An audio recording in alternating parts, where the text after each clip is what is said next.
E aí galera, beleza? Tudo bem? Nós estamos aqui para mais uma aula de filosofia e hoje nós vamos ver Platão. Platão que foi o principal discípulo de Sócrates, e só para a gente estar relembrando a nossa aula passada, a gente estudou um pouco sobre Sócrates e nós vimos as três características principais do método socrático, que era a aporia, ou seja, os diálogos socráticos nem sempre terminavam com uma conclusão. Nós vimos também a maiêutica, que é esse parto de ideias, ou seja, Sócrates ele sempre dava luz a novas ideias nos seus diálogos, não era uma coisa preparada. E por último nós vimos que Sócrates usava muito da ironia nos seus debates, tentando mostrar a inconsistência dos seus opositores, dos argumentos que eles usavam. Após a morte do seu mestre, Platão passou a se dedicar também no desenvolvimento dessas ideias que Sócrates havia iniciado anteriormente. Contudo, a gente vê que Platão, ele, apesar de seguir as ideias do seu mestre, ele deixa muitas obras escritas que contribuíram bastante para a história da filosofia, diferente de Sócrates. A gente não pode esquecer que os principais registros que nós temos de Sócrates, da vida de Sócrates, foi Platão que fez. Assim nós podemos entender como Sócrates ele foi importante para Platão, e hoje nós vamos ver a aplicação dessas ideias de Sócrates na filosofia de Platão, em um dos seus mitos ou das suas figuras mais famosas, que é a alegoria da caverna. A alegoria da caverna foi contada por Platão em um dos seus livros, que é a República, e essa alegoria ela é muito rica em conhecimento, ela é muito rica em aplicações dentro e fora da filosofia, dentro da política, dentro da epistemologia. E a gente vê que Platão ele tenta explicar quais são os níveis do conhecimento. Essa alegoria basicamente fala que as pessoas elas nascem acorrentadas dentro de uma caverna e elas passam a vida se baseando ou tendo ideias a partir de representações. Essas representações são as sombras que aparecem na parede da caverna, como vocês podem ver aí na imagem.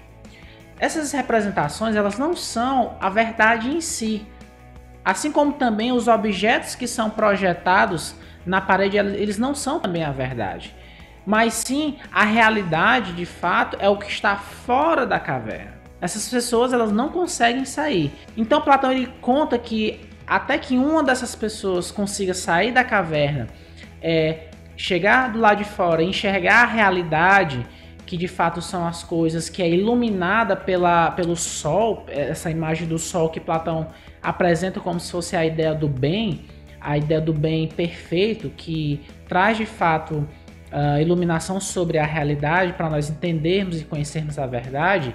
De fato, isso deve ser trazido para os outros colegas ou amigos que estavam presos lá dentro da caverna. Ou seja, essa figura que Platão usa nos traz algumas lições dentro do campo da política e dentro do campo da epistemologia. O livro A República, ele é um livro sobre política. Ou seja, Platão está querendo mostrar que o filósofo ele deve se libertar daquele estado da caverna, ele deve se libertar dessas ideias que são apenas representações e chegar a um conhecimento de fato das coisas, a chegar à verdade, a chegar à ideia suprema do bem, do bom, do belo e do verdadeiro, para aí sim ele ser capaz de governar a polis. Essa é a primeira aplicação, a aplicação política. Qual seria a aplicação epistemológica? A aplicação epistemológica, lembrando que a palavra epistemologia quer dizer conhecimento, a parte da filosofia que estuda o conhecimento, diz que nós evoluímos no estágio de conhecimento até chegar ao conhecimento verdadeiro, às ideias perfeitas das coisas, à realidade de fato, e não a meras representações. Isso explica como o nosso mundo, segundo Platão, ele é dividido em duas esferas, em duas partes, que seria o mundo sensível e o mundo inteligível. Ou seja, a realidade ela é dividida entre o mundo sensível, que é esse mundo onde nós podemos enxergar, que nós podemos ver, e o mundo inteligível, que seria o mundo onde essas ideias perfeitas, onde esse conhecimento está presente ali. E o que é que Platão está tentando mostrar? Ele está tentando mostrar que é possível nós conhecermos a verdade, que é possível nós entendermos a ideia do bem ou esse conhecimento modelo para as representações, no mundo inteligível e não no mundo sensível, porque o mundo sensível ele está em constante transformação, como o próprio Heráclito já disse.